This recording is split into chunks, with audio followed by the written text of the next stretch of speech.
Sejam bem-vindos para a nossa aula sobre o método IPR na ação de uso capião. Vamos lá, vamos entrar nesse conteúdo aí.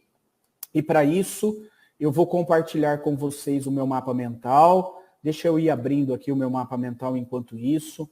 Hoje eu dei uma incrementada nesse mapa mental à tarde. Coloquei algumas coisas que não estavam, por isso que a aula está um pouquinho maior do que o previsto. Mas eu tenho certeza que é um material que vai te ajudar bastante, tá bom? A nossa aula, ela é uma aula onde vamos aplicar o método IPR na ação de uso capião. Para isso, nós vamos identificar os pontos chaves das questões de direito e das questões de fato em relação ao uso capião. E depois vamos analisar a produção da prova e questões procedimentais em relação à ação de uso capião. Mas antes disso, eu quero fazer duas observações. A primeira é que agora eu não consigo verificar o chat com vocês. Eu não consigo acompanhar aqui o chat. Então, depois que eu terminar a minha explicação, eu volto no chat, analiso tudo que vocês colocarem lá e respondo as perguntas que vocês já podem ir mandando lá no chat enquanto eu vou desenvolvendo a aula, tá bom? E a segunda orientação, eu queria, na verdade, iniciar a nossa aula trazendo aqui as principais diferenças da ação de uso capião com a ação possessória, com a ação reivindicatória, com a ação de emissão de posse e com a ação de adjudicação compulsória. Vira e mexe, eu tenho perguntas relacionadas a isso. Professor, eu não sei se eu ajuizo uma ação possessória, se eu ajuizo uma ação reivindicatória, se eu ajuizo uma emissão de posse. Esses dias mesmo, eu recebi uma pergunta que foi no seguinte sentido. Uma pessoa adquiriu um imóvel por uma doação. Então, foi beneficiado por uma doação e, em razão dessa doação, se tornou, claro, proprietário de um imóvel. Acontece que esse imóvel era um apartamento e esse apartamento estava sendo usado por uma outra pessoa através de um empréstimo. E essa pessoa que estava no imóvel doado, ela se recusou a sair do bem. O donatário que recebeu esse bem por uma doação do proprietário. Qual ação que esse donatário, agora proprietário, tem para ter a posse do apartamento? Ou seja, para tirar do apartamento aquela pessoa que está usando o bem emprestado pelo doador. O doador, antes de fazer a doação, tinha emprestado para alguém. Fez a doação e agora o donatário quer ter a posse do bem e não consegue. É através de uma ação possessória? É através de uma ação reivindicatória? Veja, na ação possessória, claro, o procedimento é especial porque se discute posse. E na ação reivindicatória, se discute propriedade. O fundamento da possessória é a posse e os possessiones, e o fundamento da reivindicatória é a propriedade e os possidendi, né? Juízo possessório, juízo petitório. Mas, em ambas, para que se fale em ter o ajuizamento de uma ação possessória ou ter o ajuizamento de uma ação reivindicatória, em qualquer uma delas, o autor da ação tem que comprovar que ele já exerceu a posse sobre o bem. Ele já teve a posse direta, ele já exteriorizou os elementos da propriedade, ele já usou o bem, ele já gozou, ele já dispôs desse bem, ele já explorou economicamente esse bem, ele já teve a posse direta. Ele teve a posse direta, mas por um ato praticado pelo réu, ele perdeu a posse, esbulho, e agora essa pessoa quer reaver a posse, reintegração de posse. Ela pode se valer tanto da possessória quanto da reivindicatória. Se esse autor só tem a posse, só tinha a posse, e a posse foi perdida, ele vai entrar com uma ação reintegratória de posse, reintegração de posse, ação possessória. Agora, se ele tinha a posse, de fato, e ele também tinha a propriedade, na matrícula do imóvel ele estava registrado como dono, ele pode se valer da reivindicatória. Mas veja, tanto na possessória quanto na reivindicatória, o autor da demanda já tem que ter a posse antes. Mas, professor, e se ele nunca teve a posse? Ele teve a posse de fato, ele teve a posse documentada, mas ele nunca exerceu os elementos da propriedade naquele bem. Ele nunca explorou o bem. Então, ele não pode ajuizar uma possessória ou uma reivindicatória. Bom, ele, professor, é dono. Está registrado na matrícula do imóvel que ele é o proprietário desse bem. Então, agora a ação é de imissão de posse. Na ação de imissão de posse, o proprietário, ele tem no registro a propriedade do bem, mas ele nunca exerceu a posse. É exatamente a situação desse donatário. O donatário, com um contrato de doação, ele adquiriu a propriedade, ele se tornou o dono. Se esse contrato de doação foi feito por uma escritura pública de doação, e se essa escritura pública, que é a forma correta prevista na lei, se essa escritura pública foi levada a registro, ele se tornou proprietário. Está lá na matrícula do imóvel o nome do donatário agora como proprietário. Só que ele nunca exerceu a posse. Logo, ação de imissão de posse. Ele vai ajuizar a ação de imissão de posse para agora adquirir a posse da pessoa que está usando o bem emprestado pelo doador. Muito bem. Nas ações possessórias, o objetivo é ter a posse baseada na posse, baseada no ius possessionis. E aí nós temos 3 ações, né? A manutenção da posse, caso haja apenas uma turbação. Então imagine, eu sou o possuidor de um imóvel e agora há um ato concreto do meu vizinho que está turbando a minha posse. Ele está ameaçando entrar na posse do meu bem. E eu já exerço a posse sobre ele. Esse ato de turbação do vizinho vai levar ao ajuizamento de uma ação de manutenção de posse. Para quê? Para que ele seja compelido a não invadir o meu imóvel. Muito bem. Agora, se eu sou o possuidor do bem, o bem está sobre a minha posse, e por um ato praticado pelo terceiro, eu perco a posse, e ele pratica um esbulho para isso, agora eu ajuizo uma ação de reintegração de posse. Mas veja, eu já tive a posse sobre o bem, eu já exerci de fato a posse sobre o bem. Agora, se há uma mera ameaça, sem nenhum ato concreto, mas é possível algum ato que vai interferir na posse que eu exerço sobre o bem, eu posso ajuizar uma ação de interdito proibitório. Aqui, o fundamento sempre é a posse. Bom, pode ser que eu tenho a minha posse ameaçada ou esbulhada e eu sou o proprietário. Eu tenho no registro do imóvel esse bem reconhecido como sendo meu. Como eu já exerço a posse sobre ele, eu já exerci e agora perdi, para eu reaver a posse como proprietário, eu posso ajuizar uma ação reivindicatória. Aqui, o juízo é petitório, se discute posse baseada na propriedade, matrícula registrada em nome do autor. Por isso que na ação reivindicatória é documento essencial para a propositura da ação que o autor conste na matrícula do imóvel como sendo o proprietário do bem.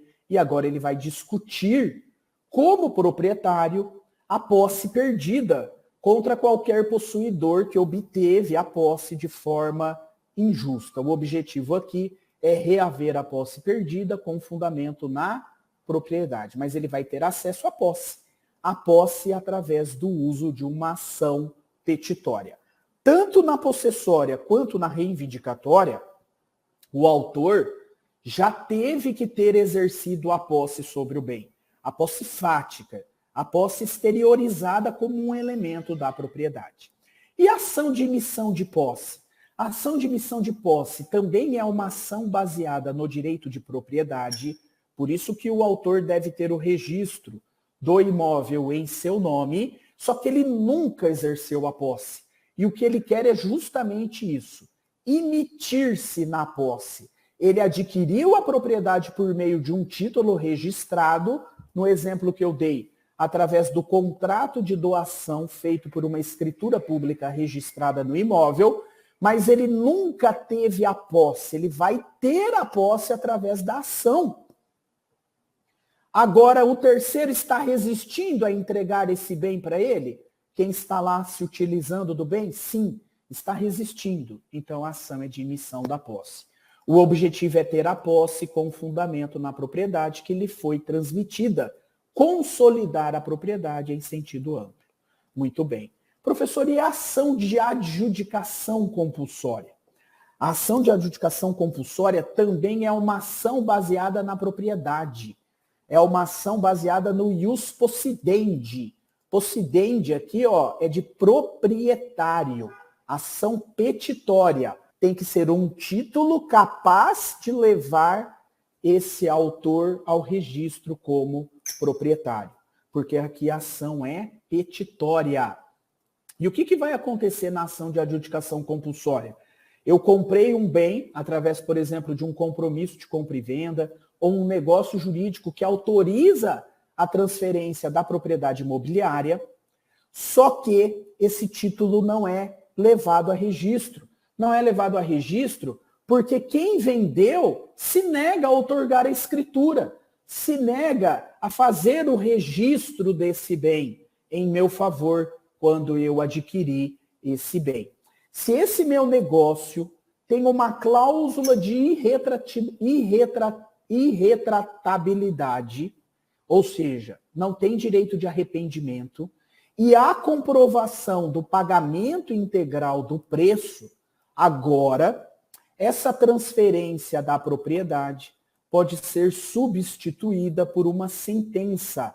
A sentença substitui a transferência do imóvel. Bom, professor, para isso, para que a ação de adjudicação compulsória seja julgada procedente, eu tenho que ter a concorrência disso aqui tudo, ó. Primeiro, tem que ter um compromisso de compra e venda ou um contrato de compra e venda que autoriza a transferência dessa propriedade imobiliária. Um título justo. Muito bem, nesse título justo, tem que ter a cláusula de irretratabilidade e tem que haver a comprovação do pagamento integral do preço acordado. O adquirente, que agora quer regularizar a propriedade em seu nome, esse adquirente tem que comprovar que o bem foi adquirido e que o preço foi pago. Para isso, para ajuizar essa ação, ele pode comprovar o pagamento através de uma ação probatória autônoma se ele não tem o recibo, se ele não tem a transferência bancária, se ele não tem o recibo do pagamento, se ele não tem uma prova material de que houve o efetivo pagamento, ele vai ter que produzir essa prova. E ele pode produzir essa prova através de uma ação probatória autônoma. E por que tem que ser uma ação probatória autônoma? Porque quando ele ajuiza a ação de adjudicação compulsória, isso já tem que estar lá demonstrado para o juiz. Tem que estar demonstrado que ele tem o requisito de ter pago integralmente o preço acordado. Se ele comprova o título justo da transferência do imóvel, se ele comprova a cláusula de irretratabilidade, e se ele comprova o pagamento integral do preço acordado, a sentença substitui a transferência do imóvel e esse imóvel agora será regularizado em nome do autor. O juiz vai determinar por sentença que o cartório de registro de imóvel registre a propriedade do autor da ação lá no cartório de imóveis. Agora aqui, cuidado. Só é possível uma ação de adjudicação compulsória para transferência da propriedade se esse imóvel está registrado na matrícula no cartório de registro de imóveis. Tem que ter o registro da matrícula, ou tem que ter a transcrição lá no CRI. Por que isso, professor? Porque se o imóvel não tem registro, o imóvel não tem matrícula ou transcrição, não dá para que a sentença seja registrada. Como é que eu vou registrar uma sentença se não tem a matrícula ou a transcrição? E essa sentença vai determinar que agora o autor da ação seja reconhecido como proprietário. Esse imóvel tem que estar registrado ou transcrito. Mas, professor, eu comprei o bem, paguei, fiz o contrato com cláusula de arrependimento, mas o imóvel não está registrado ou não tem transcrição lá no cartório de registro de imóveis. Então, não pode ser uma ação de adjudicação compulsória. Aí terá que ser uma ação de uso capião. Bom, quando que a ação de adjudicação compulsória é utilizada na prática? Quando se tem todos esses requisitos e quem vendeu se nega a transferir a propriedade, se nega a outorgar a escritura pública ou sumiu no mundo e você não consegue agora registrar esse bem em nome do autor da ação, em nome do adquirente. Aí sim, a ação de adjudicação compulsória é interessante, desde que esse imóvel tenha registro lá na matrícula do imóvel. E a ação de uso capião? A ação de uso capião, ela também é uma ação que vai declarar a propriedade.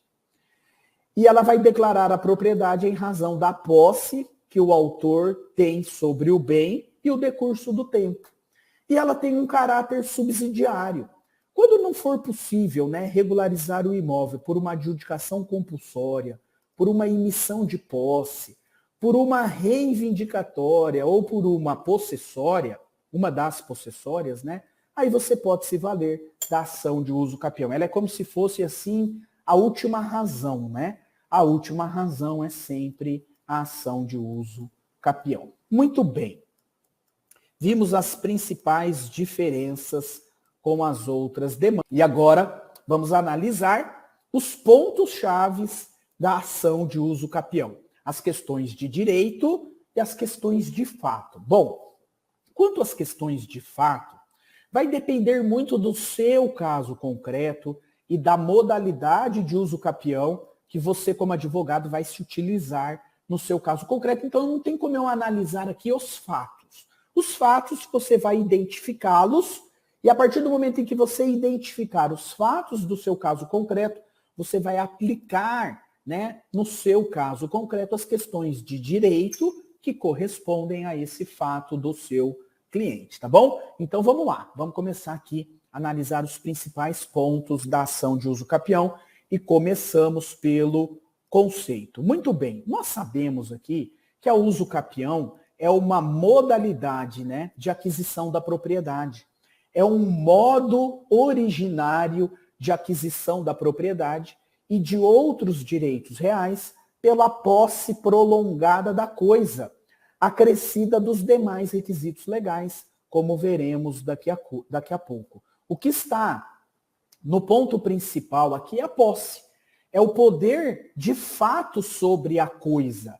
A propriedade, ela vai ser reconhecida em favor do autor da ação de uso capião, porque ele exerce a posse que exterioriza a propriedade.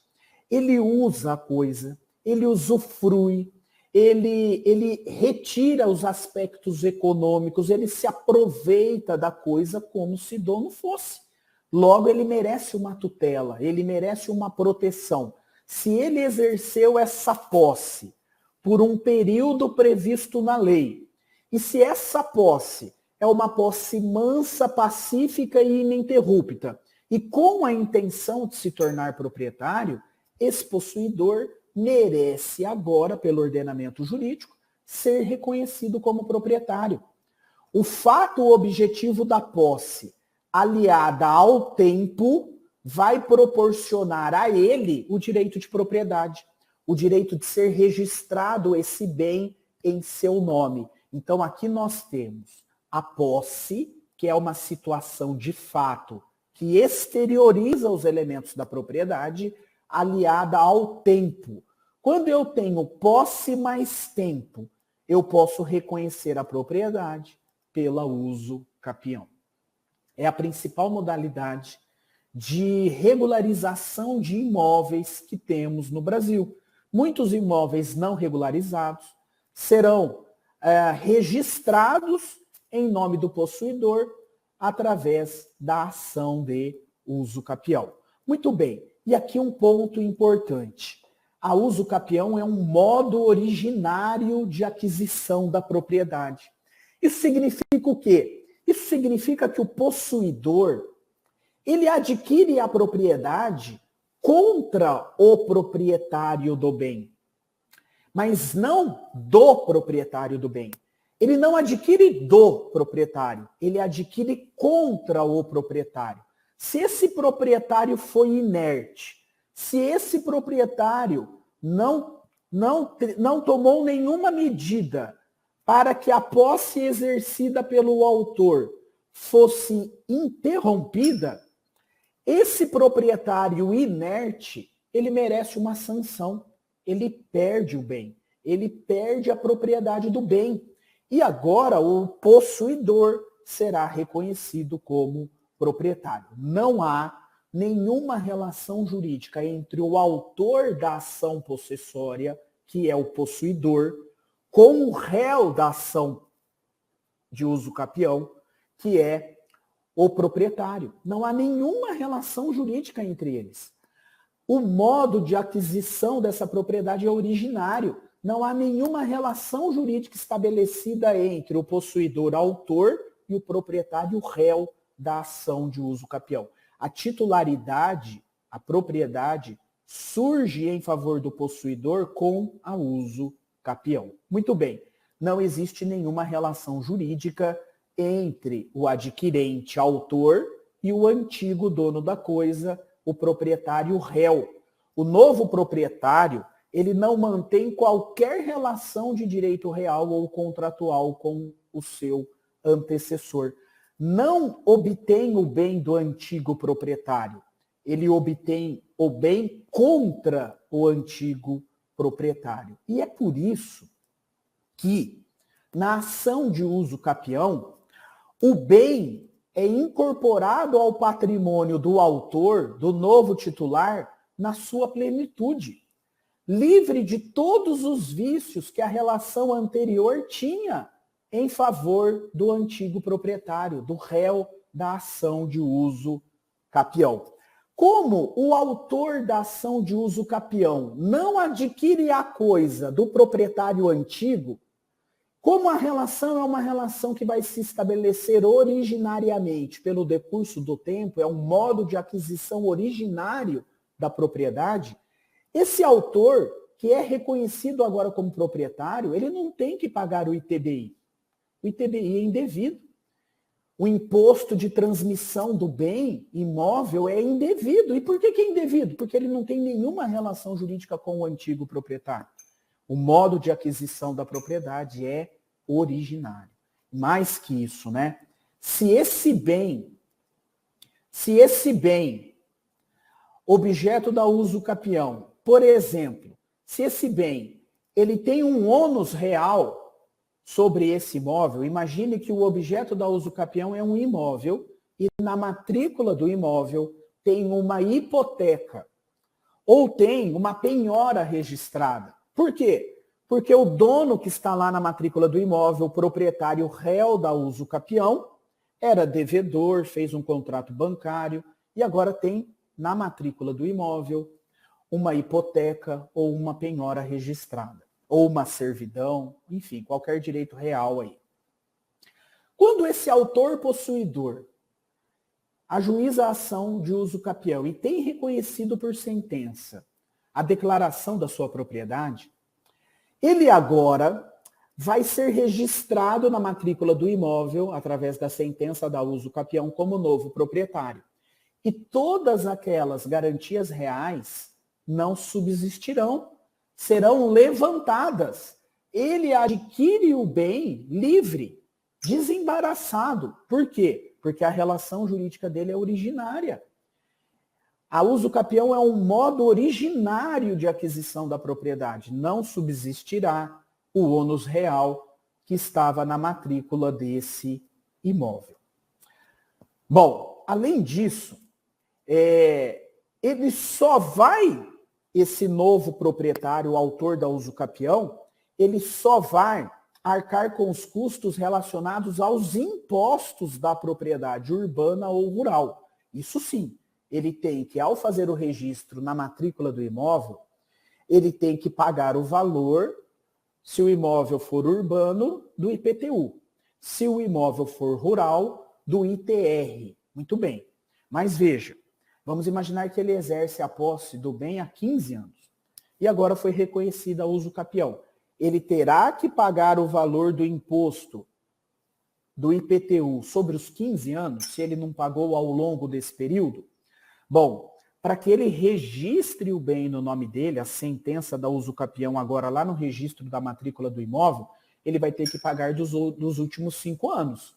Porque os anteriores aos 5 anos, os posteriores, melhor dizendo, aos 5 anos anteriores ao ajuizamento da ação, esses daí já estão prescritos, né? Não há necessidade aqui de pagar esse IPTU. Agora, os dos últimos 5 anos, sim, para registrar, ele tem que pagar. O registro da sentença de usucapião é condicionado ao cumprimento das obrigações fiscais. Os últimos 5 anos do IPTU deverão estar pagos. Agora, se o usucapião for de um bem rural, imóvel rural, e a modalidade de usucapião for a usucapião especial rural, aí o artigo 8º da Lei 6.969 prevê que esse possuidor, que agora foi reconhecido como proprietário na usucapião especial, ele não precisa pagar o ITR dos 5 últimos anos desse imóvel rural. Aqui há uma imunidade tributária, coisa que não acontece na usucapião de um imóvel urbano. O IPTU tem que ser pago para o registro do bem. Mas aqui o que temos que analisar? Que é o modo originário de aquisição da propriedade, representa um prêmio, né, ao possuidor que manteve a posse por um período significativo e imprimiu ao bem uma aparente destinação de proprietário. E ao mesmo tempo que a usucapião é um prêmio ao possuidor, ela é uma penalidade ao proprietário. Ao proprietário, ela é uma sanção, porque esse proprietário ficou inerte. Esse proprietário não se opôs à posse exercida pelo autor. E como ele é inerte, não se opôs, não deu importância à sua propriedade, ele perde a propriedade pela usucapião, em razão do decurso desse tempo. Muito bem. Analisamos esses pontos, vamos agora para os requisitos da usucapião. E vamos começar analisando os requisitos pessoais. Qualquer pessoa pode ajuizar uma ação de usucapião? Há algum problema aqui que temos que observar quanto ao tempo que essa pessoa exerce a posse sobre o bem móvel ou imóvel? Veja, a usucapião, ela pode ser sobre bem móvel ou imóvel. Mas normalmente, na lide, forense, nós lidamos com casos relacionados à usucapião de bem imóvel. Por isso que todos os meus exemplos aqui serão de uma ação de usucapião de um bem imóvel. Muito bem.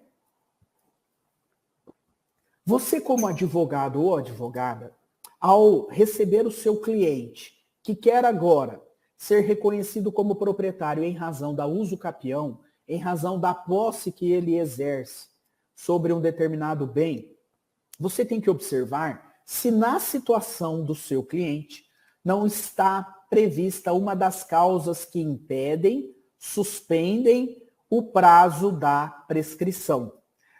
Por que isso? Porque aqui nós vamos ter que analisar se de fato ele exerce a posse sobre o período necessário para a ação de usucapião. E se essa posse, exercida ao longo do tempo, se ela não teve alguma causa de impedimento, ou seja, uma causa em que nem dá início ao prazo prescricional aquisitivo, ou alguma causa que suspende o prazo de prescrição. E aí, são as mesmas causas de impedimento, de suspensão e de interrupção que existe lá na parte geral do Código Civil. E você, como advogado, tem que fazer um exame rigoroso para averiguar se a uso capião está tramitando, por exemplo, entre cônjuges. Entre cônjuges, salvo a uso capião pro família, não há decurso do prazo para uso capião. Um cônjuge não pode usucapir um bem que ele mantém em comunhão com outro cônjuge. Por quê? Porque também não é possível prescrição entre eles. As mesmas causas de impedimento da prescrição também se aplicam para a uso capião. Entre companheiros, entre pais e filhos na constância do poder familiar. Se o bem envolve um absolutamente incapaz, aqui não corre prazo de prescrição, não corre prazo também para uso capião. Enfim, você vai ter que analisar aqui se não estão presentes esses fatos que vão suspender ou impedir a prescrição, porque eles também se aplicam ao uso capião, ok? E aqui, uma advertência prática no início da nossa aula. Bom, professor, para que o autor seja declarado como proprietário, esse autor tem que demonstrar que ele exerceu a posse mansa, pacífica e contínua pelo prazo previsto na lei. E aí o prazo a gente vai ver 2, 5, 10 e 15 anos, dependendo da modalidade do uso capião. Mas há determinadas situações em que esse prazo é interrompido. E ele é interrompido justamente em razão de uma conduta praticada pelo proprietário que não quer perder o bem. Se o proprietário tem conhecimento de que o seu bem está sendo objeto de posse por um terceiro, para que esse terceiro não tenha direito ao uso capião, esse proprietário tem que tomar alguma medida para interromper esse prazo da uso capião. Então aqui eu quero passar para você uma advertência prática quanto às causas interruptivas. Elas estão previstas no artigo 202 do Código Civil, e aqui interessa muito ao advogado do proprietário do bem. Aquele advogado que vai apresentar a defesa na uso capião. Ele está advogando em favor do proprietário, aquele que consta na matrícula do imóvel como dono e que se manteve inerte. Agora você vai ter que demonstrar que não, que ele tomou alguma medida para interromper o prazo da prescrição do autor, o prazo da uso capião, para que não seja reconhecida a propriedade em favor desse autor da demanda. E aqui nós temos muita confusão na prática jurídica. Por quê? Porque muitas vezes o advogado, ele vai lá no artigo 202 do Código Civil e observa quais são as causas que interrompem a prescrição. E ele aplica as mesmas causas que interrompem a prescrição do 202 numa ação de uso capião, para evitar a declaração da uso capião. Ele vai tomar alguma medida simétrica àquela que está prevista no artigo 202, que interrompe a prescrição. E aqui é que temos um erro da prática jurídica. Por quê, professor? Porque não é qualquer via judicial ou extrajudicial que interrompe o prazo para uso capião. Se você advoga em favor do proprietário, se você advoga em favor de alguém que não quer ser reconhecida a uso capião em favor do autor, você tem que prestar bastante atenção nisso que eu vou te dizer agora. Olha só. Professor, se o meu cliente, que agora é o réu numa ação de uso capião, se ele notificou o autor extrajudicialmente para que o autor saísse do imóvel e, portanto, interrompesse o prazo de prescrição, essa notificação interrompeu o prazo da uso capião? A notificação extrajudicial? Não, não interrompeu. Professor, o meu cliente, ele registrou um boletim de ocorrência para ficar consignado que a posse exercida pelo autor da uso capião, ela é uma posse que foi interrompida e que, portanto, ele não pode estar naquele imóvel e que, portanto, agora ele não tem o prazo para uso capião. Esse boletim de ocorrência registrado na Delegacia de Polícia Civil contra o autor da uso capião, né? Antes dele ajuizar a ação, foi feito isso. Isso interrompeu o prazo da uso capião? Não interrompeu. Veja o que diz o professor Nelson Rosenwald. A interrupção do uso capião, do prazo da uso capião, requer o devido processo legal, garantindo ao possuidor ampla defesa e contraditório. Em outras palavras, para interromper o prazo da uso capião, o réu tem que ajuizar uma ação reivindicatória ou uma ação possessória contra o possuidor. É através do ajuizamento dessa ação reivindicatória, quando ele é o proprietário na matrícula do imóvel, ou através de uma ação possessória contra o possuidor, que será o autor da uso capião, é através do ajuizamento de uma demanda que se interrompe o prazo da uso capião em relação a esse possuidor. Mas mais que isso, olha isso. Não basta ajuizar a ação reivindicatória e a ação possessória. Essa ação tem que ser procedente. O juiz tem que reconhecer por sentença que o autor da reivindicatória tem razão e que, portanto, agora ele deve ser reintegrado à posse e que, portanto, o possuidor tem que sair do bem. Com essa sentença, interrompe o prazo da uso capião desse réu da ação reivindicatória que está na posse do bem. Ou o juiz tem que reconhecer numa ação possessória que o proprietário, o autor, possuidor, tem a posse e deve a posse ser reintegrada a ele. Quando o juiz reconhece isso na sentença, a interrupção da uso capião retroage à data do ajuizamento dessa ação, da ação reivindicatória ou da ação possessória. Ou seja, não basta o ajuizamento da ação. Imagine que o réu da uso capião ajuizou antes da uso capião uma ação possessória ou reivindicatória. Só que quando ele ajuizou a ação e o réu foi citado nessa ação reivindicatória e nessa ação possessória, uma ou outra, quem é o réu dessa ação? É o futuro autor da ação de uso capião. Esse réu apresentou contestação e a contestação dele foi acolhida. Se a ação foi julgada improcedente, não interrompeu o prazo da prescrição aquisitiva do réu. E o réu vai poder ajuizar depois uma ação de uso capião. Ou imagine, pior ainda, que o autor ajuizou uma ação reivindicatória ou uma ação possessória contra o réu, que é o possuidor, o futuro autor da ação de uso capião.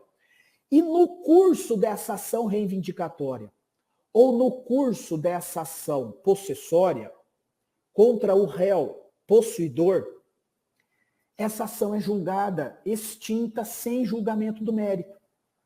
Se essa ação é julgada extinta sem julgamento do mérito, a mera propositura da ação pelo autor não interrompe o prazo da uso capião do réu.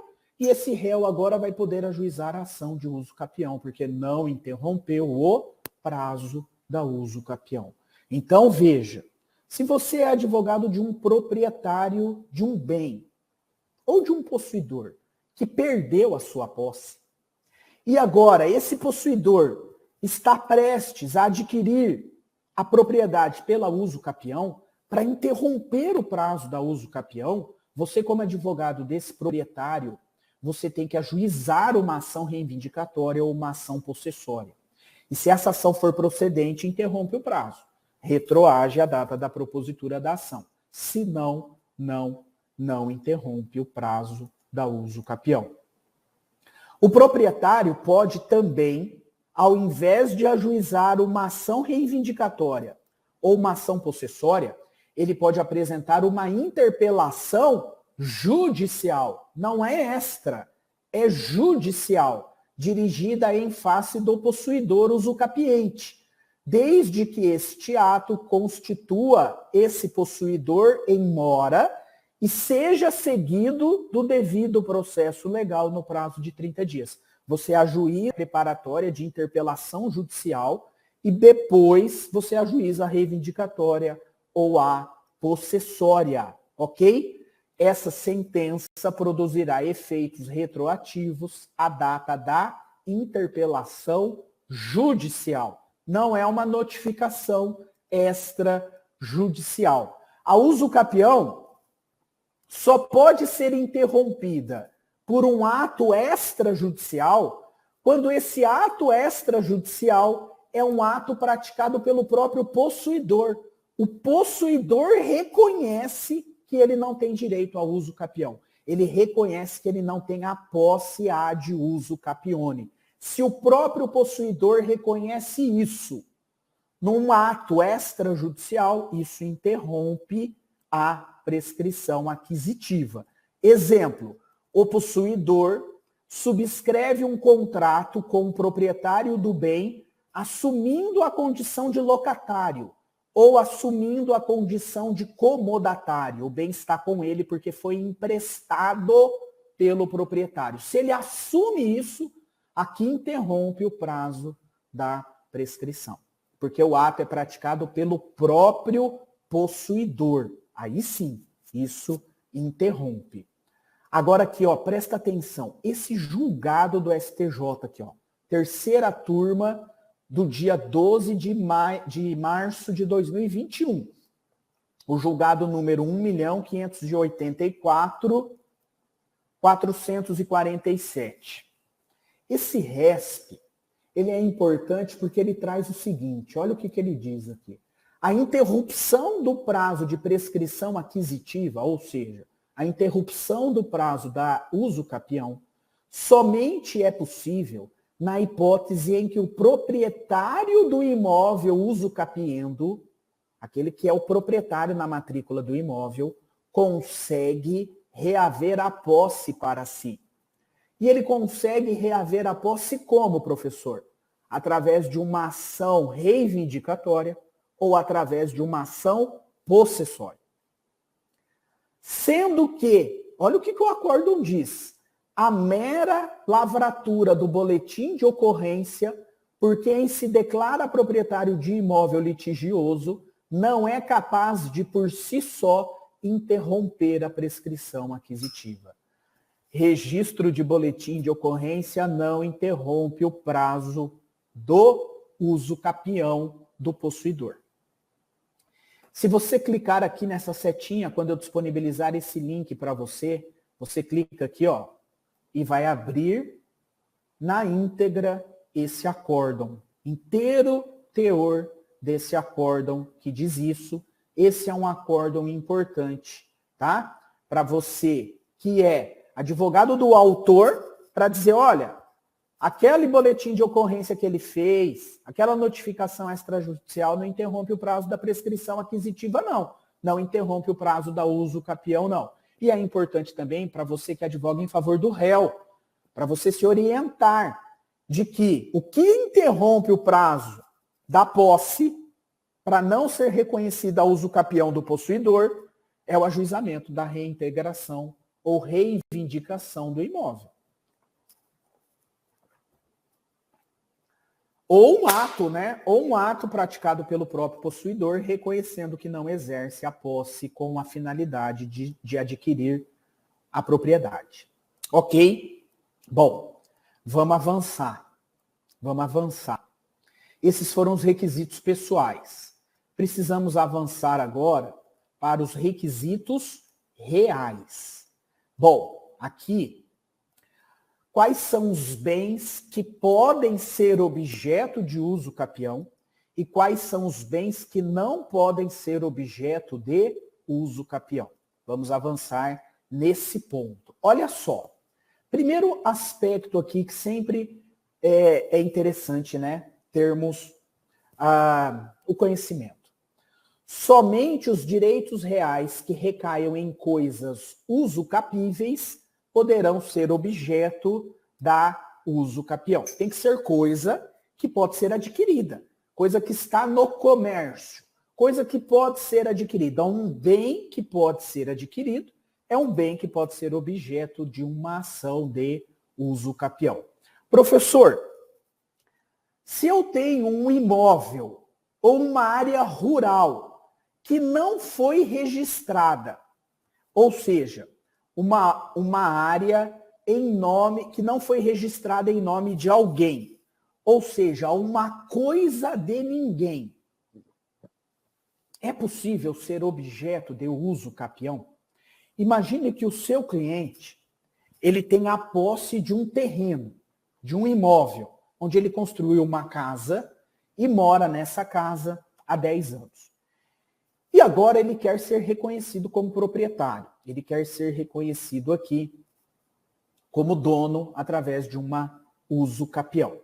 E quando você, advogado, vai fazer a análise desse imóvel, você constata que esse imóvel não tem registro numa matrícula ou numa transcrição imobiliária. Não tem registro. O bem é um bem de ninguém, uma coisa de ninguém. É possível você usucapir um bem que não está registrado no cartório de imóveis?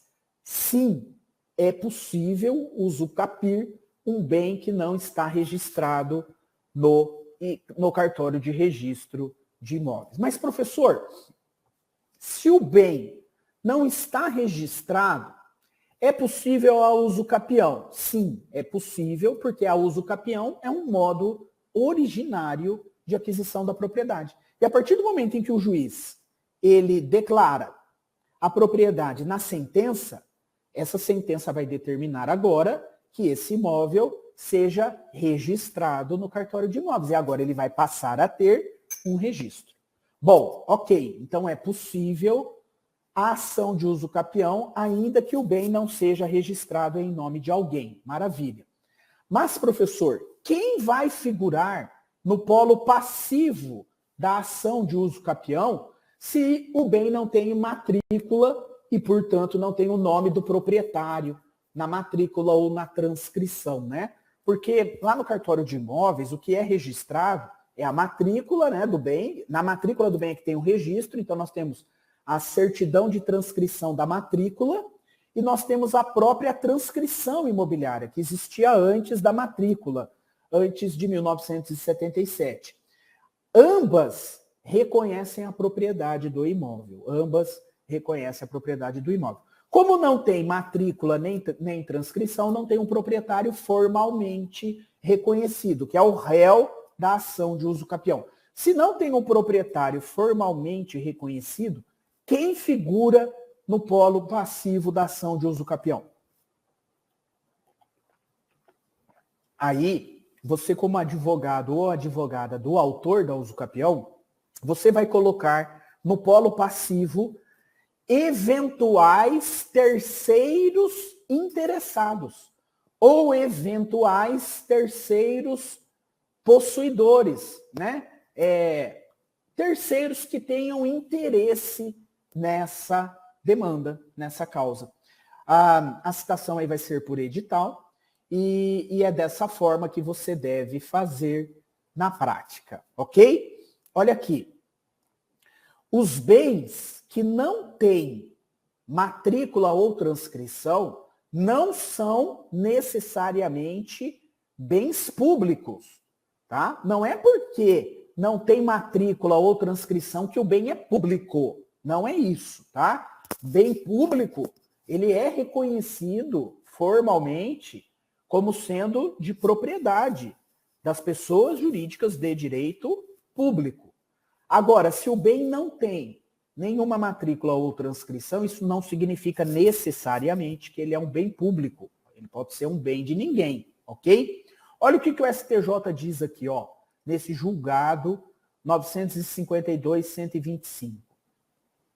A ausência de transcrição do próprio imóvel não pode ser empecilho à declaração de uso capião, uma vez que a uso capião visa exatamente ao reconhecimento do domínio em prol de quem possui o imóvel, prevalecendo a posse ad uso capione sobre o próprio domínio de quem não o exerça, e prevalece sobre o registro da propriedade, não obstante os atributos da obrigatoriedade e perpetuidade do registro dominial. E uma outra, o agravo interno no agravo em recurso especial, que diz assim: a inexistência de registro imobiliário de imóvel objeto da ação de uso capião não induz presunção de que o bem seja público, nem de que a terra seja devoluta, cabendo ao Estado provar a titularidade do terreno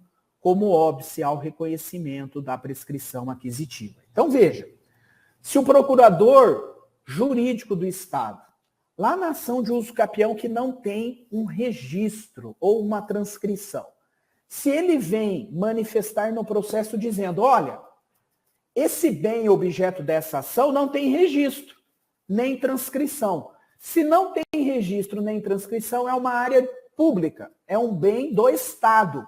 Portanto, o Estado aqui está se opondo ao reconhecimento da uso capião. Aí você vai se utilizar desse acórdão aqui.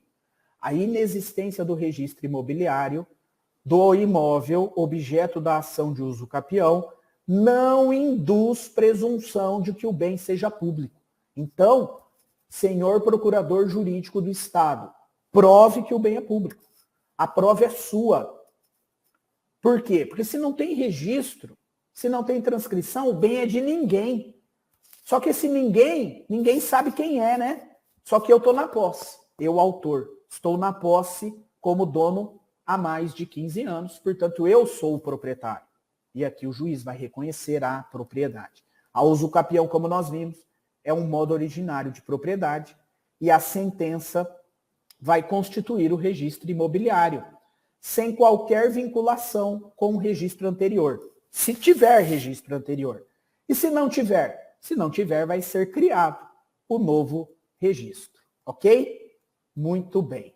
Então é possível, sim, uso capião de bem que não está imóvel, né, que não está registrado, não tem nem a matrícula e nem a transcrição. Como também é possível que haja uso capião, ainda que na matrícula do imóvel tenha uma cláusula de inalienabilidade. Imagine que o antigo proprietário, aquele que está na matrícula formalmente como proprietário, ele colocou uma cláusula de que aquele bem é inalienável. Essa cláusula não impede o reconhecimento da uso capião. Como é um modo originário de aquisição, aqui é possível a uso capião, ainda que tenha uma cláusula de inalienabilidade, sem problema nenhum. E se o bem for registrado como sendo de família, ou registro voluntário, ou um bem de família legal, pouco importa. A circunstância de haver sido instituído o imóvel em sua integralidade como bem de família pelo antecessor dos autores não constitui motivo impeditivo ao aperfeiçoamento da uso capião. Tem aqui também esse acórdão, é um acórdão antigo, mas ainda produzindo efeitos, tá bom? E também é possível a uso capião de bens que têm copropriedade ou condomínio. É perfeitamente possível a uso capião em bem em que há condomínio. Então vamos lá. O condomínio é a situação em que há mais de um possuidor ou mais de um proprietário sobre o mesmo bem. Vou dar o exemplo aqui do imóvel, porque sempre é mais fácil. Imagine que estamos diante de um imóvel em que há condomínio pró-indiviso. O que é um condomínio pró-indiviso? É aquele em que a indivisão do bem é de fato e de direito.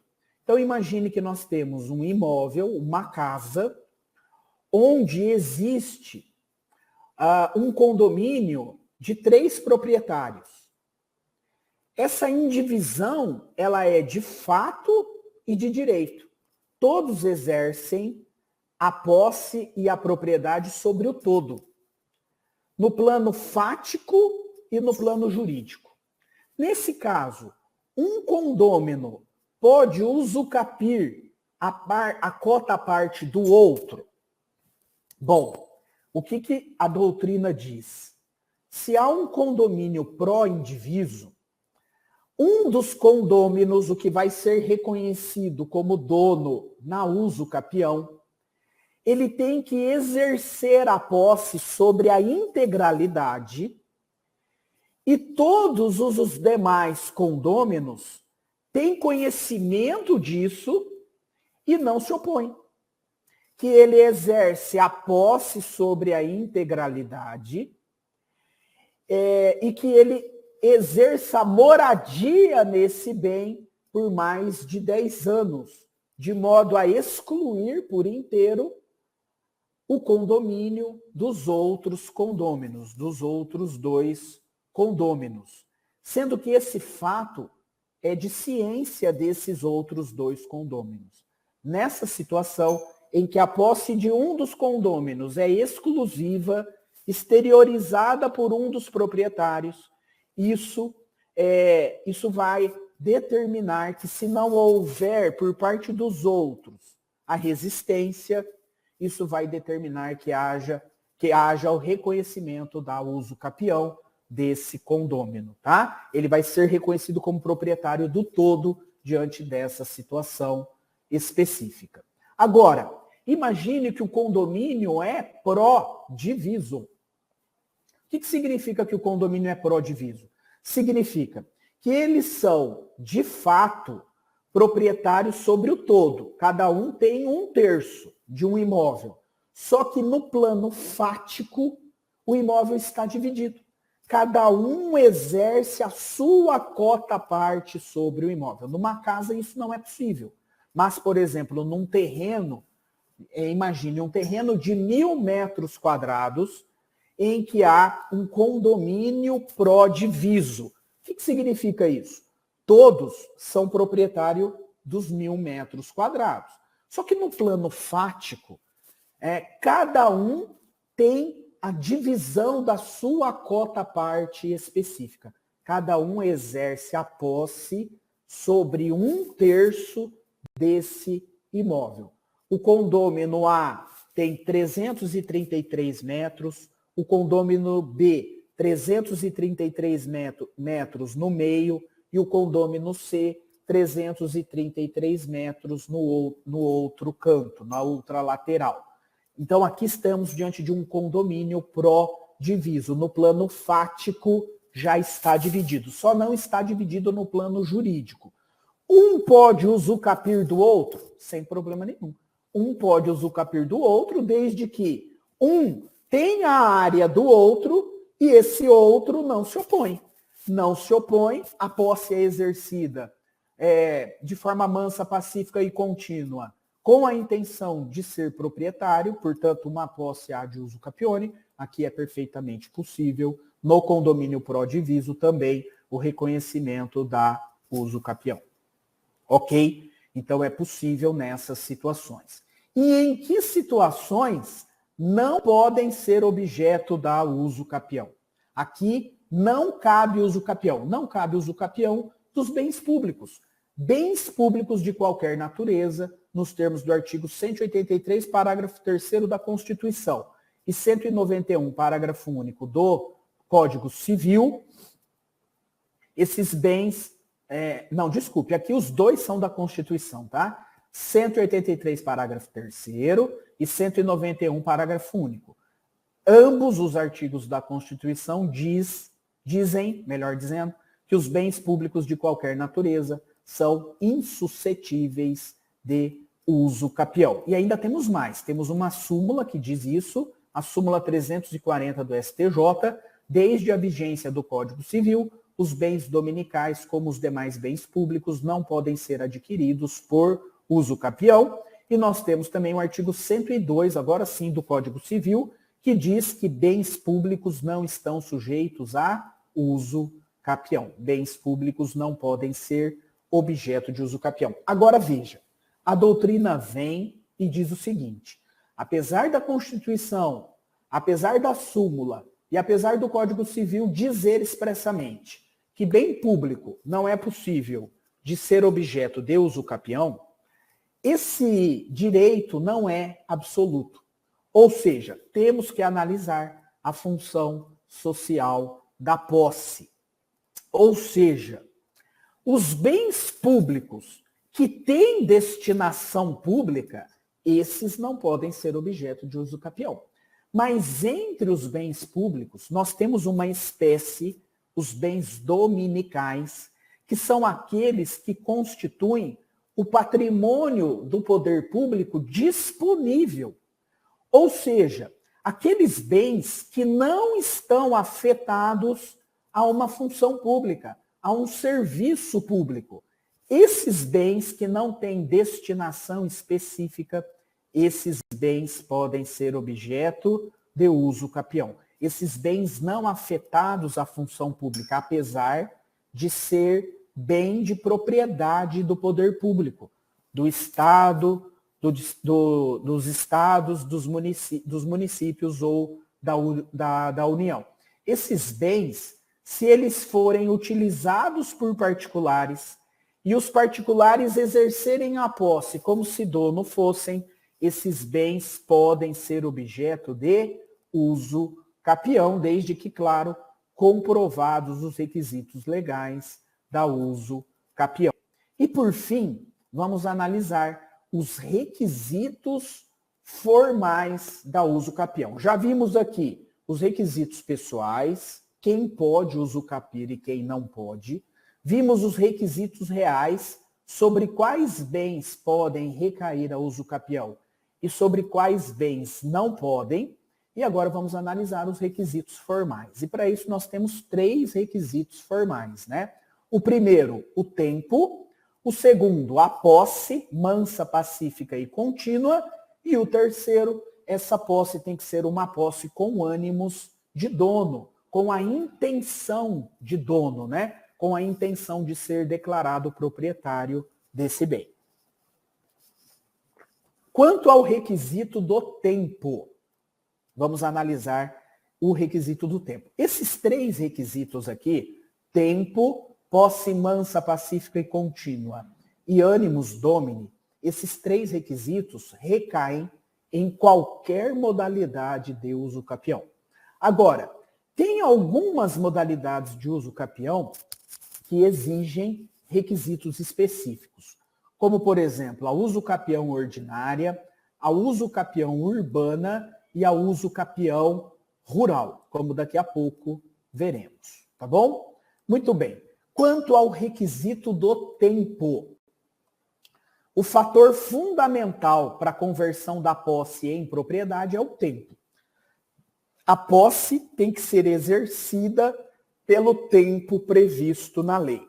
O tempo, como eu já disse, 2, 5, 10 e 15, 2, 5, 10 e 15 anos, dependendo da modalidade de uso capião. E nós temos várias espécies de uso capião. Eu não vou conseguir aqui, na nossa aula de hoje, 1h30 de aula, que já está quase dando 1 hora, né? 1h20 já temos de aula. Eu não vou conseguir, nesse espaço aqui, analisar cada uma das modalidades de uso capião e qual é o tempo necessário para o reconhecimento da propriedade pela uso capião. Mas eu coloquei um link, e aí eu vou abrir esse link aqui, e nesse link nós temos um resumo de todas as modalidades de uso capião. Esse link, esse documento, é um documento que eu retirei lá do perfil do Dizer o Direito. O professor Márcio que fez esse modelo, como é um modelo público, ele disponibilizou isso na internet.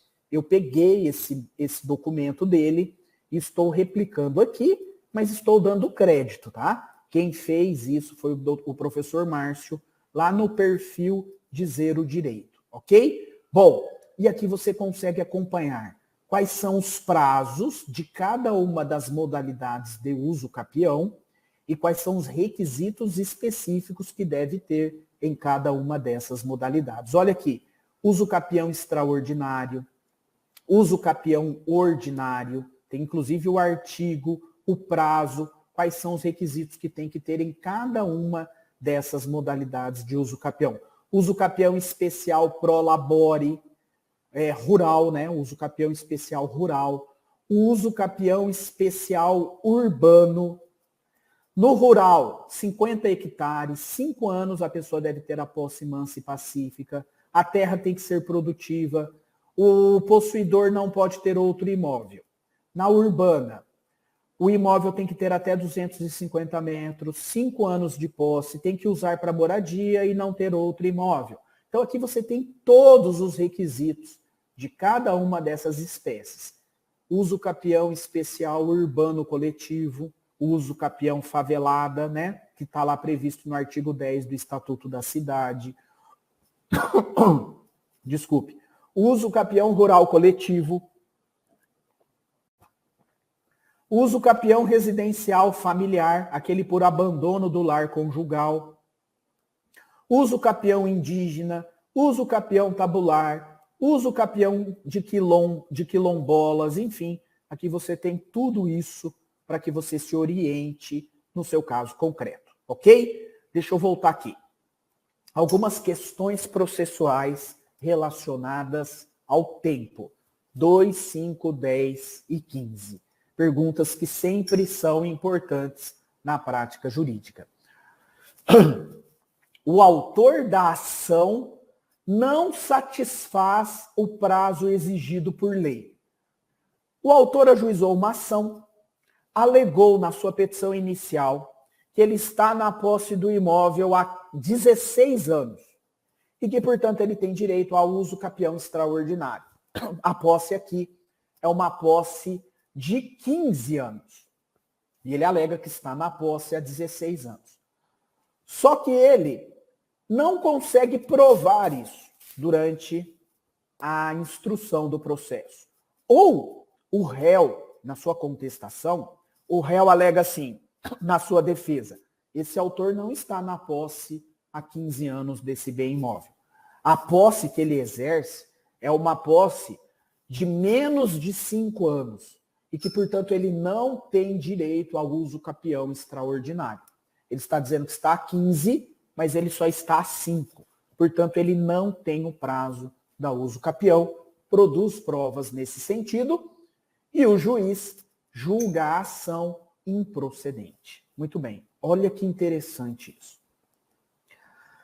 Dos requisitos necessários ao uso capião, o tempo é o único que, quando não demonstrado, vai conduzir à improcedência da demanda, sem, contudo, fazer coisa julgada.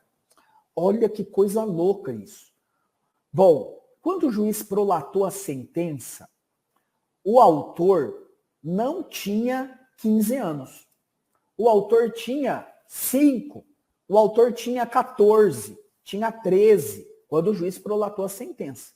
E por isso a sentença foi improcedente. Muito bem. A sentença foi improcedente, reconheceu, né, conheceu o pedido foi julgado improcedente. Só que a causa da improcedência foi o tempo. E o tempo não faz coisa julgada. Isso significa que esse mesmo réu, se continuar na posse e agora tiver o tempo necessário, ele vai poder ajuizar uma nova ação ao complementar o prazo faltante sem que se cogite de coisa julgada material. Bom, tem que bater nesse advogado do réu, né? Por quê? Porque esse advogado do réu, que venceu a demanda, ou seja, a ação de uso capião foi improcedente, esse advogado do réu não ajuizou a ação de reintegração de posse ou ação reivindicatória para interromper o prazo da prescrição. E como ele não fez isso, o autor continuou na posse, agora adquiriu o tempo e ajuizou uma nova ação. e agora ele vai levar. Então veja como é importante o advogado ter a técnica. Veja como é importante fazer o curso Método IPR. Se você for advogado do réu e o seu cliente venceu a demanda da uso capião, porque o autor não tinha o prazo da uso capião, quando o juiz prolatou a sentença, ele não tinha o 15 anos, ele não tinha o 10, ele não tinha o 5, ele não tinha o 2. E a ação foi improcedente. Se a causa da improcedência foi a falta do decurso do prazo, faltou o prazo, você como advogado do réu agora, você tem que correr e ajuizar uma ação de reintegração de posse ou uma ação reivindicatória. E essa ação tem que ser julgada procedente, porque se ela for julgada procedente, vai interromper o prazo da uso capião do autor. Se você não fizer isso, o autor vai continuar na posse do bem, vai adquirir o tempo necessário e agora vai ajuizar a ação novamente. Não faz coisa julgada. Professor, quando o autor ajuizou a ação de uso capião, ele alegou que estava na posse pelo prazo necessário, mas não estava. Faltava 2 anos, faltava 3 anos. E esse prazo, ele foi complementado durante o curso da ação de uso capião. Entre a distribuição da ação e a prolação da sentença, decorreu 4 anos. E agora, com esses 4 anos, ele tem os 15 necessários para o reconhecimento da uso capião. Mas quando ele ajuizou, ele não tinha. Ele vai perder ou vai vencer a demanda? O autor vai vencer a demanda. Vai vencer a demanda por quê? Porque o juiz vai sentenciar o processo e vai considerar o momento da sentença. Quando o juiz foi prolatar a sentença, qual era o momento, qual era a situação do momento da sentença? Lá no momento da sentença ele já tinha os 15 anos. Então a ação será procedente. Ainda que ele completou os 15 durante o curso do processo. Por que isso?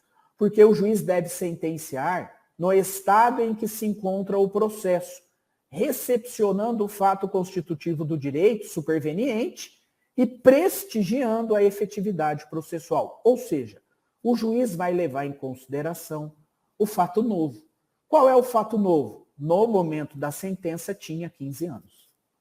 E ele vai fazer isso nos termos do artigo 493 do CPC. Então, isso é plenamente possível. Bom, o que o advogado do réu tinha que ter feito nesse caso? Quando a ação foi ajuizada, ainda não tinha os 15 anos. No curso dessa ação de uso capião, ele poderia ter ajuizado uma ação reivindicatória. E se essa ação reivindicatória for julgada procedente, haveria interrupção do prazo da prescrição. Ok? Então, cuidado com essas duas questões relacionadas ao decurso do tempo. Muito bem. Segundo requisito, a posse tem que ser mansa, pacífica e contínua. E aqui, uma advertência. O autor da ação de uso capião tem que ser possuidor. Ele não pode ser detentor. E nós temos na prática jurídica várias ações de uso capião ajuizada por quem não é possuidor, ajuizada por quem é detentor. Então aqui, cuidado, hein? Você advoga em favor do réu. Essa é uma matéria de defesa que você pode apresentar numa ação de uso capião em favor do réu. Qual matéria de defesa, professor? Esse autor não é possuidor. Esse autor não tem direito ao uso capião porque ele é mero detentor. Ele carece de legitimidade de interesse para ajuizar a ação de uso capião. Isso é uma matéria de defesa do réu. Mas, professor, quando que estamos diante de uma situação em que o autor da ação de uso capião não é possuidor? ele é detentor. Para você saber quem é o detentor, você tem que analisar 2 artigos do Código Civil. O artigo 1198 e o artigo 1208. Quem são os detentores? São aqueles que se encontram na posse do bem, só que sobre um estado de subordinação ao verdadeiro possuidor ou proprietário. Ou aqueles que estão na posse da coisa em virtude de uma permissão ou tolerância. Permissão ou tolerância, a pessoa vai ter a detenção da coisa e não a posse. Então imagine que eu sou proprietário de um imóvel e eu permito que um amigo more no meu imóvel sem me pagar um valor de aluguel. Eu permito isso através de um empréstimo. Eu emprestei o imóvel para ele morar. E ele fica lá no imóvel por 5 anos. Ele pode ajuizar uma ação de uso capião contra mim, depois quando eu quero a retomada do bem? Não, não pode ajuizar uma ação de uso capião contra mim, porque ele está nessa coisa, nesse imóvel, em virtude de uma permissão ou tolerância. Ele não é possuidor, ele é detentor. Detentor. Se eu tenho um condomínio com a minha irmã, de um imóvel, porque recebemos um imóvel através de uma herança. Recebemos um imóvel, somos agora condôminos através de uma partilha de uma herança. O bem era do meu pai faleceu, o bem foi transmitido para mim e para minha irmã, estamos em condomínio 50% para cada um. E eu permito que a minha irmã more no bem sem que ela tenha que me pagar um aluguel. Ela poderá ajuizar uma ação de uso capião para ser reconhecida como dona da propriedade total desse bem, se eu apenas permiti, tolerei que ela morasse nesse bem. Então, aqui ela não é possuidora, ela é detentora. Aquele que esteja se servindo do bem por violência ou clandestinidade. Aquele que detém o bem, o poder de fato sobre o bem, de uso comum do povo, ou uso especial. Esse é detentor, não é possuidor. Possuidores que exercem temporariamente a posse direta por força de uma obrigação ou de um direito. Por exemplo, o locatário exerce a posse sobre um bem? Exerce. Mas ele é possuidor? Para terceiro, sim. Para o dono, para o locador, não. Para o locador, ele é detentor. O comodatário, o usufrutuário. Então, eles não podem exercer a posse como sendo uma posse ad uso capione. A não ser que você notifique para que ele entregue o bem e ele não entrega e passa a utilizar do bem como se dono fosse e você não faz nada. E decorre o prazo da uso capião. Aí sim, aí ele é possuidor. Ok? Muito bem. A posse, ela tem que ser mansa e pacífica. O que significa posse mansa e pacífica? Indica que essa posse foi exercida ininterruptamente e sem qualquer oposição por parte do proprietário, por parte de um terceiro. Ela foi mansa e pacífica, nunca foi questionada, né? E quando que a posse deixa de ser pacífica? Olha aqui, para a posse deixar de ser pacífica, tem que haver a oposição judicial por quem pretende retomar a posse, o proprietário, através do ajuizamento das ações, ação possessória ou ação reivindicatória. Aí sim, ela deixa de ser uma posse mansa e pacífica, ok? Não é toda e qualquer resistência do proprietário que configura a interrupção do prazo da usucapião. Temos que ter aqui as ações ajuizadas, tá certo? As ações ajuizadas. Se essa ação ajuizada foi julgada improcedente, não interrompe. Se essa ação ajuizada for extinta sem mérito, não interrompe. Se houver uma notificação extrajudicial, o envio de uma carta, um boletim de ocorrência, um e-mail requerendo a retomada do imóvel, isso não interrompe, não deixa de ser uma posse mansa e pacífica. Por fim, a posse tem que ser contínua. A posse tem que ser contínua. A posse tem que ser contínua, né, durante o período previsto na lei, só que é possível acrescer a posse do antecessor com a posse do possuidor atual. É até comum, né? Aqueles contratos de gaveta onde há transferência do imóvel sem escritura pública. Na verdade, aí é uma transferência do direito de posse. E quando há essa transferência do direito de posse, é possível acrescer a posse do antecessor com a posse atual. Mas, claro, para isso, nós temos que ter aqui a comprovação da transferência da posse e nós temos que ter a comprovação de que o proprietário, ou melhor, o possuidor anterior exerceu de fato a posse. Então, o atual possuidor, quando ele alega, né, a soma das posses, quando ele alega para dar o prazo da usucapião, quando ele alega a soma da sua posse com a posse do antecessor, ele tem que comprovar a transferência da posse e ele tem que comprovar que o anterior, de fato, exerceu a posse sobre o bem.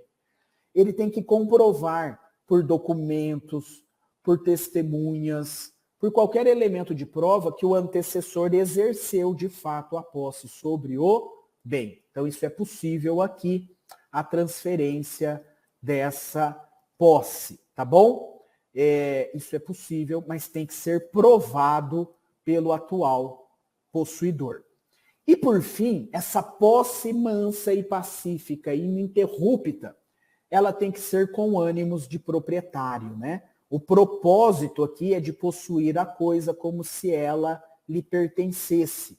Ou seja, ele tem que agir como se dono fosse do bem, se apresentar externamente como se fosse proprietário, anunciar, né, que explora o bem. Todos que estão à sua volta enxergam aquela posse como uma posse que exterioriza os elementos da propriedade.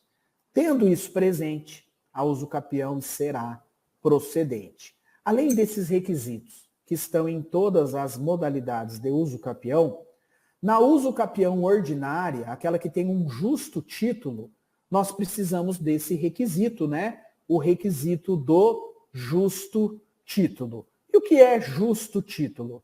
É qualquer documento que demonstre o exercício da posse ou o exercício de fato daquela pessoa sobre o bem. Isso é um justo título, é um instrumento que conduz o possuidor a acreditar que ele é o dono daquele imóvel. É um título que, em tese, transfere a propriedade, mas que tem um vício. E, em razão desse vício, a propriedade não é transferida, a propriedade formal. É um instrumento particular de compra e venda, né? Um título, um contrato de gaveta é um justo título. Então, na usucapião ordinária tem que ter o requisito aqui do justo título e o da boa-fé, né? O estado subjetivo de ignorância de que ele tem um documento que impede a transferência da propriedade. Ele acredita piamente que aquele documento lhe transferiu a propriedade, quando na verdade aquele documento tem um vício e aquele documento não é possível de ser registrado no cartório. Então aqui na usucapião ordinária, o justo título e a boa-fé. Na usucapião urbana, tem que ter aqui o requisito da moradia, né? Ele tem que comprovar que mora no imóvel há 5 anos com a sua família, né? Se ele tiver família. Então aqui tem o requisito da moradia e no uso capião rural tem o requisito do trabalho. Ele tem que explorar o imóvel para a sua subsistência. Muito bem. Pessoal, com relação ao direito material, era isso, vou interromper aqui o nosso compartilhamento, era isso que eu tinha para trazer para vocês. Eu tenho agora questões relacionadas à parte processual. O procedimento, quem figura no polo passivo, a citação, os meios de provas, o que deve conter a petição inicial. Mas nós temos aqui 1 hora e 45 minutos de aula. Se eu entrar nesse tema, nós vamos mais de 1 hora. E aí eu acredito que vai ficar bem cansativo. O que eu vou propor? Vamos fazer a parte 2 da nossa aula de ação de uso capião, e aí já ficamos com o compromisso de na próxima quinta-feira ser a nossa aula de número 2 sobre esse tema.